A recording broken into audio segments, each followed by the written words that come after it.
샬롬 할렐루야. 마태복음 16장 16절. 시몬 베드로가 대답하여 이르되 주는 그리스도시요 살아계신 하나님의 아들이시니이다. 아멘. 고린도전서 2장 13절. 우리가 이것을 말하거니와 사람의 지혜가 가르친 말로 아니하고 오직 성령께서 가르치신 것으로 하니 영적인 일은 영적인 것으로 분별하느니라. 아멘. 제목은 신뢰입니다. 마태복음 6장 13절 이하를 보면 예수님께서 사역하시다가 가이사랴 빌립보 지방에 이르러 제자들에게 사람들이 인자를 누구라 하느냐라고 물으십니다.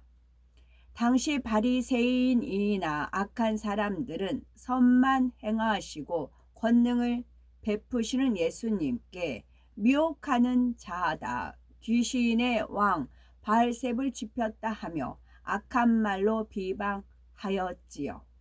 그러나 제자들은 이런 악한 자들의 말을 전한 것이 아니라 더러는 세례 요한, 더러는 엘리야, 어떤 이는 에레미야나 선지자 중에 하나이다 라고 선한 말만 전해드리지요. 그러자 예수님께서 제자들에게 또 물으십니다. 너희는 나를 누구라 하느냐?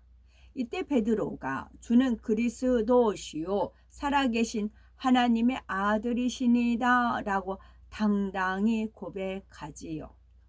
예수님께서는 바요나 시몬아 네가 복이 있도다. 이를 네게 알게 한 이는 혈육이 아니요 하늘에 계신 내 아버지시니라 하시며, 베드로가 예수님을 신뢰하고 사랑했기에 하나님께서 깨우쳐 주심을 알려주십니다. 베드로처럼 주님과 온전한 신뢰 관계를 이루려면 어떻게 해야 할까요? 첫째로는 육신의 생각을 버려야 합니다. 두 번째는 성령의 음성을 듣고 주관을 받아야 하고, 세 번째는 사랑이 커지는 만큼 신뢰도 커집니다. 첫째, 육신의 생각을 버려야 한다 하였지요. 육신의 생각을 동원하는 사람은 범사에 자기 기준에 맞추어서 판단하고 유익을 쫓아 생각합니다. 그러니 그 기준이 맞을 리가 없지요.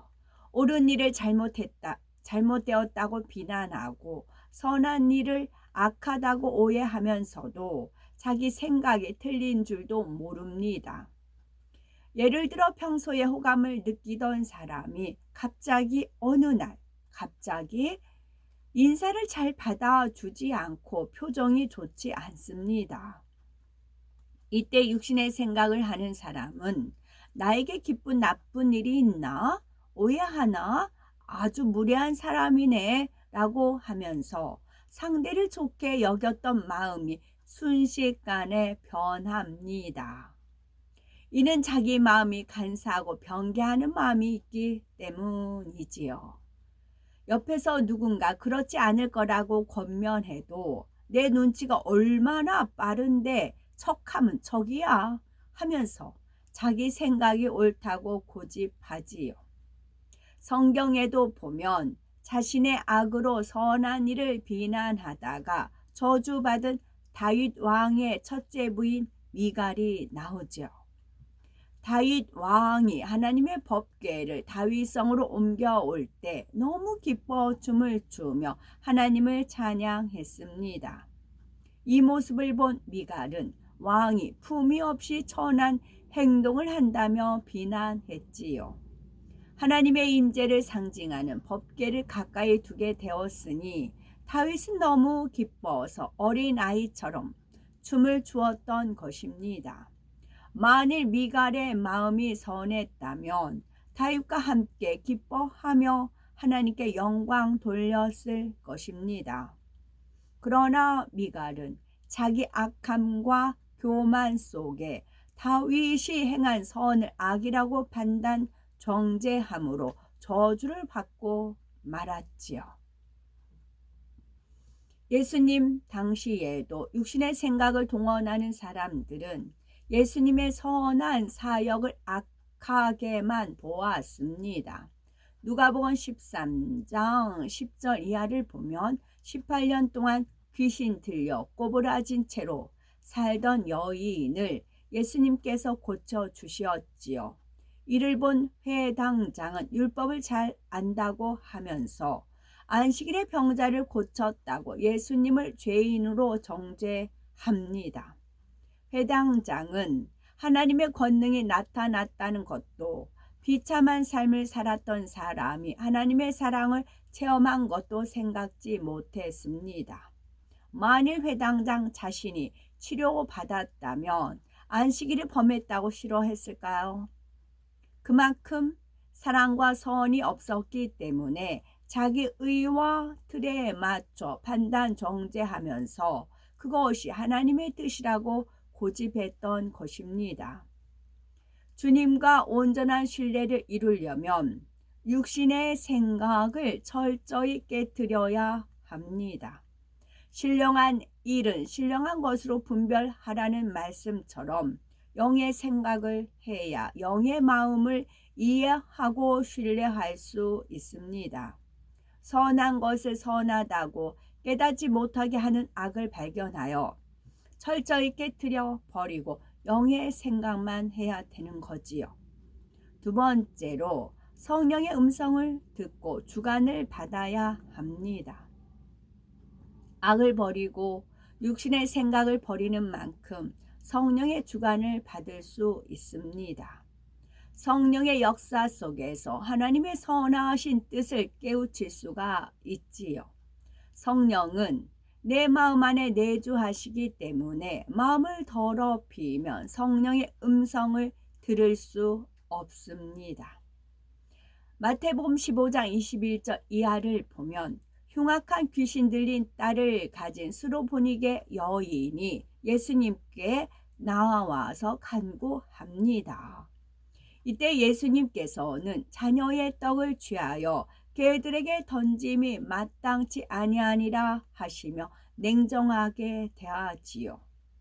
그런데도 여인은 전혀 서운해하지 않고 더욱 자신을 낮추며 주여 올소이다마는 개들도 제 주인의 상에서 떨어지는 부스러기를 먹나이다 하며 겸비하게 끝까지 매달리지요. 이에 예수님께서는 그 믿음을 칭찬하시며 즉시 그녀의 딸을 고쳐주셨습니다. 만약에 이 상황이 저가 이제 봤다면, 이제 예수님 있고 불러 있잖아요. 그러면 이 여인의 그 간절하고 안타깝고 막 애절한 그 마음을 주님은 아시죠. 멀리 있어도 다 이렇게 보시니까.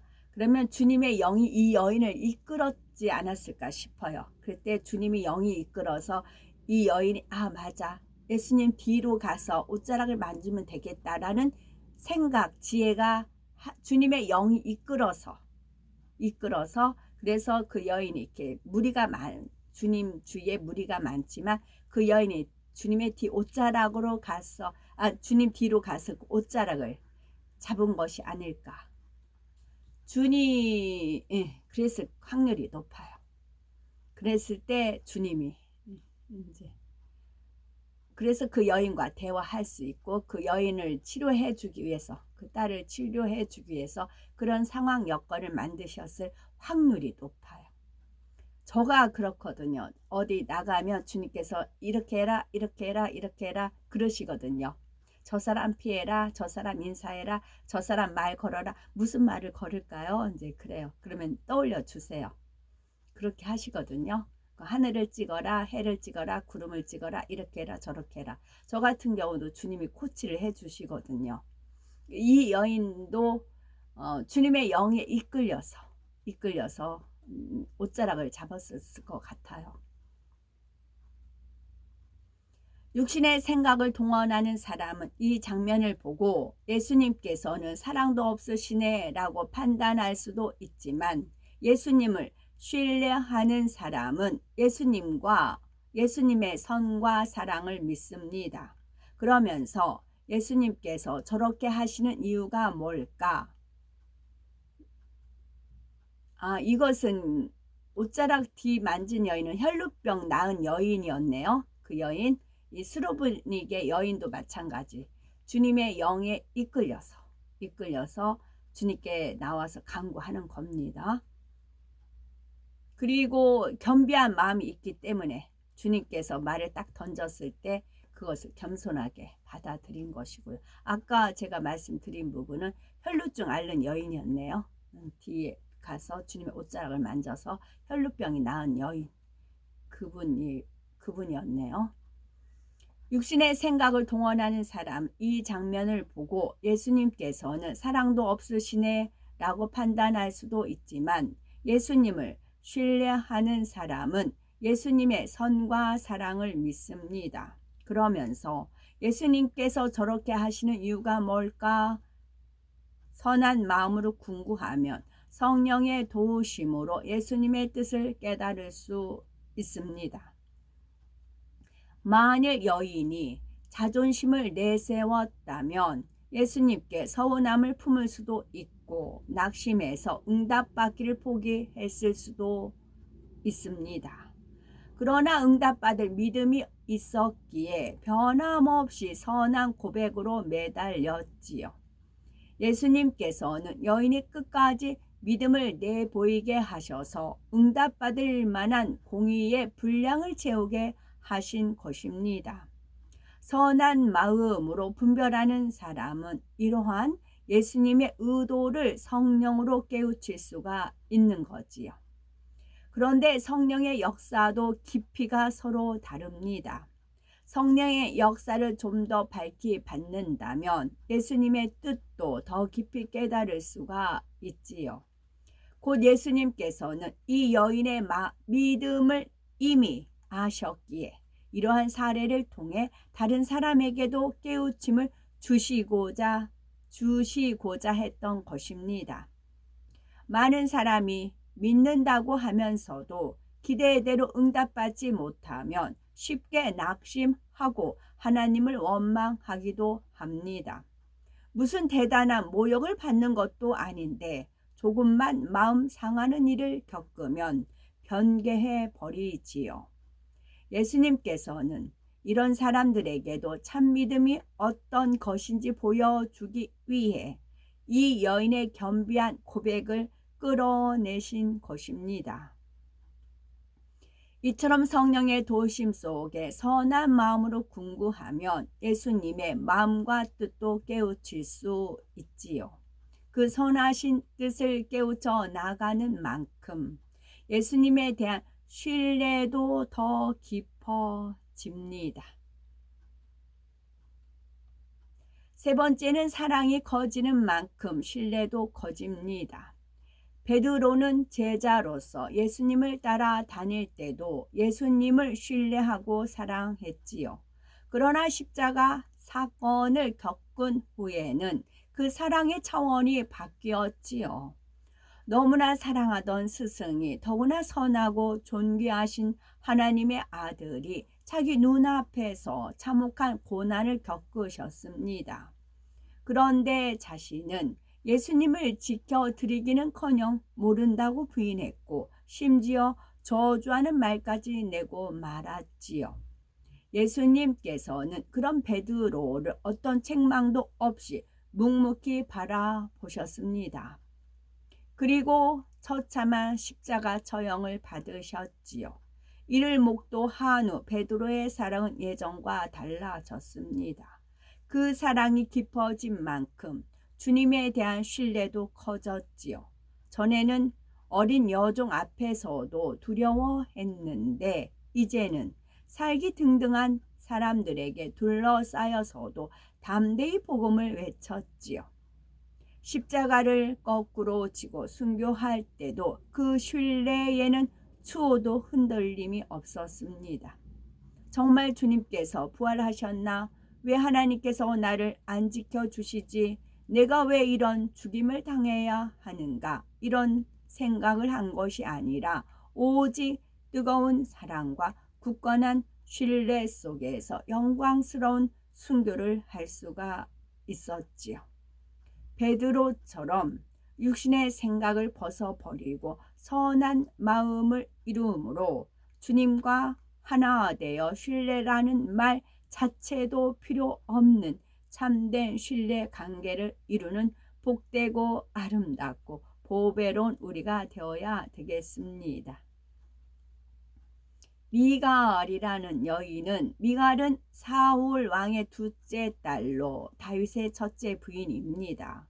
사울 왕은 블레셋 사람의 양피 100개를 가져오는 조건으로 다윗에게 미갈과의 결혼을 제안을 했고, 이에 다윗은 양피 200개를 가져와 그녀를 아내로 얻었지요. 미갈은 다윗 성에 법궤가 들어오던 날 기뻐서 춤추는 다윗을 보고 업신여김으로 저주받아 성녀가 되었습니다. 선녀가 아니고 성녀가 되었습니다.